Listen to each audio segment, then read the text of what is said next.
안녕하세요. 임지연입니다.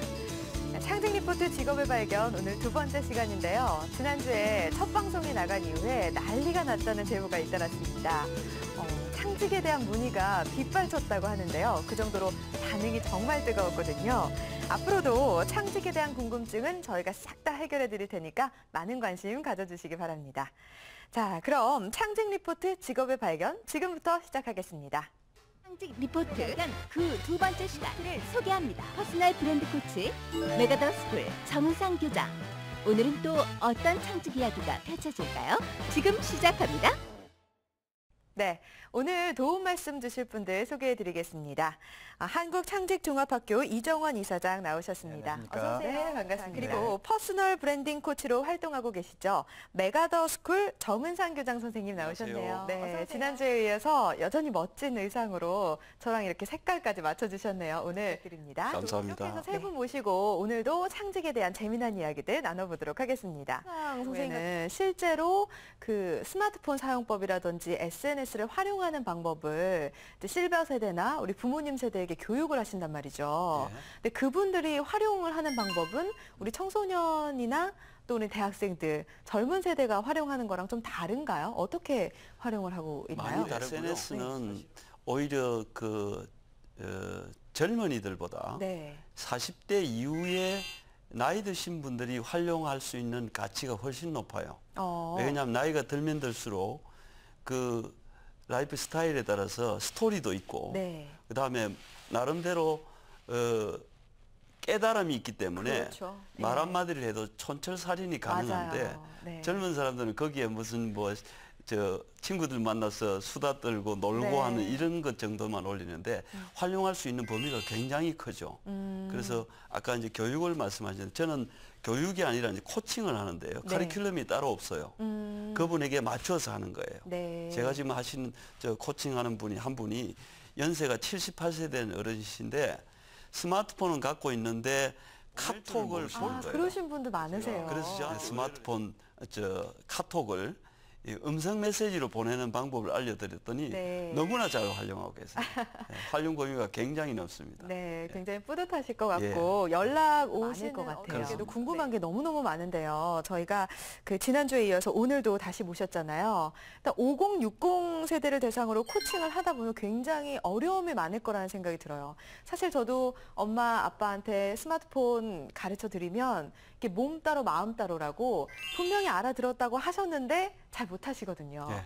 그러면 또 제가 화를 내죠. 예. 그러면 안 되는데 그런 어려움들도 많이 있을 것 같고 예. 또 아무래도 그 고정관념이라든지 오랫동안 쌓아온 그런 본인만의 고집 이런 게 있어서 네. 좀 힘들지 않을까 싶은데요. 예, 그렇습니다. 스마트폰 같은 경우는 SNS도 마찬가지인데 자녀들에게 배울 수가 없어요. 네. 예. 자녀들에게 화내죠. 예. 네. 뭐 한 두세 번만 가르쳐 주고는 맞아요. 지난번에 저 얘기했는데 왜 아직도 기억을 못 하냐고 그러는데 반성하게 되네요. 저는 참 어려움은 많았지만 제가 참 감사하게 생각하는 건 제가 코칭을 하다 보니까 코칭을 통해서 제가 배워요.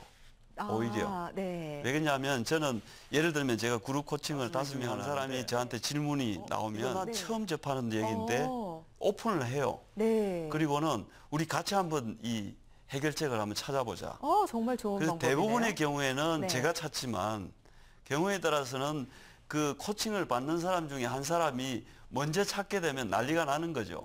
그렇죠. 자기가 찾아서 교장 선생님 가르쳐 줬다고. 그렇죠. 예, 그래서 굉장히 보람이 있고요. 어려운 점은 당연히 있습니다. 그래서 제가 이 코칭을 하면서 저도 나이가 들긴 했지만 비교적 인내심이 그렇게 많지는 않았는데요. 정말요? 인내심이 많이 늘었어요. 네. 한 번 가르쳐 드렸는데 모르면 다음에 또 알려드려야 되고 그렇죠. 이걸 뭐 10번, 20번 이렇게 계속 반복하다 보니까 저도 개인적으로 인내심도 키우고 네. 뭐 여러 가지 좋은 점이 많은 것 같습니다. 개인적으로 어떤 기쁨과 또 인성의 어떤 함양까지 가져오셨는데 긍정적인 마인드로 살기 때문에 가능한 게 아닐까 싶어요. 지금 다른 창직도 혹시 구상을 하고 계신가요? 계속 새로운 직업을 지난 시간에 말씀드렸지만 첫 번째는 퍼스널 브랜딩 코치 양성하고요. 두 번째는 아이패드 화가를 만들었고요. 네. 세 번째는 모바일 쿠킹 코치를 지금 만들고 있는데 네. 그 다음에 또 네 번째 지금 직업을 계속 찾고 있습니다. 네. 아니 근데 꼬리를 어떻게 물고 물고 또 새로운 창직을 개발하고 도전을 할 수 있는지 굉장히 궁금해요. 사실 한 개만 찾는 것도 너무 힘들거든요. 그게 저도인데요. 네. 제가 이제 130명 이상 코칭을 하다 보니까 어떤 현상이 생기냐면 예. 아, 누구와 누가 연결이 되면은 좋은 뭔가 작품이 나오겠다는 게 생기는 거예요. 네. 그래서 자연스럽게 이분과 이분을 연결하면서 새로운 직업이 만들어지는 거죠. 네. 거기다가 제가 특히 이 스마트 시대를 맞이해서 스마트폰과 SNS를 좀 전문적으로 공부를 많이 하다 보니까 네.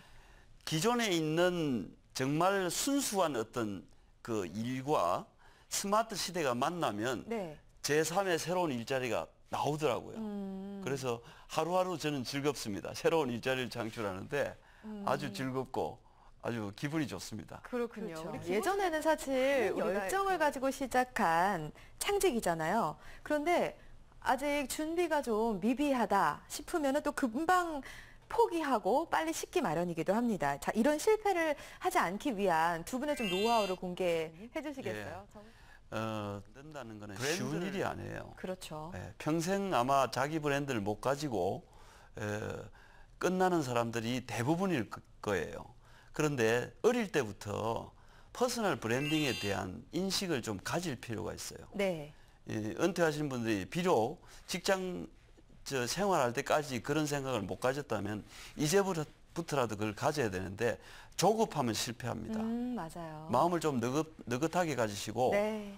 그다음에 제가 또 하나 강조하는 부분은 뭐냐면 가급적이면 젊은 사람과 경쟁하지 말라는 거예요. 아, 그래요? 예를 들면 저 같은 경우에 SNS 강의를 해달라고 요청이 오는 경우가 있는데 제가 자주 거절합니다. 왜 그러냐면 왜요? 네. 40대, 50대, 30대가 할 수 있는 강의 같으면 네. 저는 안 하겠다. 왜 그러냐면 나는 은퇴자를 위해서 물론 코칭은 젊은 분들도 하지만 네. 대중을 앞에 두고 하는 강의는 그분들이 하는 것이 좋겠다. 그래서 제가 양보를 하죠. 왜냐하면 저까지 뛰어들면 SNS 강의하시는 분들의 그 오션 자체가 레드 오션이 될 수밖에 없는 거거든요. 네. 그래서 그런 것도 조금 우리 은퇴하시는 분들은 한 발 물러서서 생각하시면 오히려 더 기회가 생길 수 있지 않을까 그런 생각이 오늘 세 분 모시고 말씀 나눠봤습니다. 창직 준비하신 여러분들께 많은 도움이 되셨을 것 같아요. 오늘 도움 말씀 주신 세 분께 인사드리도록 하겠습니다. 감사합니다. 고맙습니다.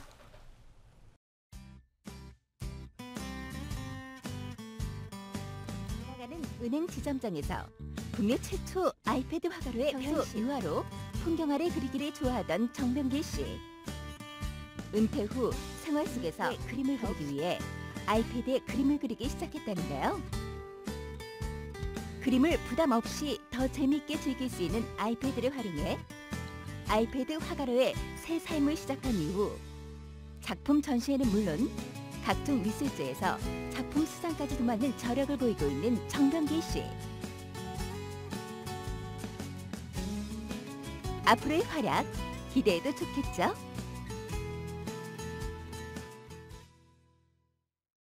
네, 오늘 이야기가 좀 도움이 되셨나요? 창직 리포트 직업의 발견 두 번째 시간은 여기서 마치도록 하겠습니다. 저는 다음 주 이 시간에 다시 찾아올게요. 고맙습니다.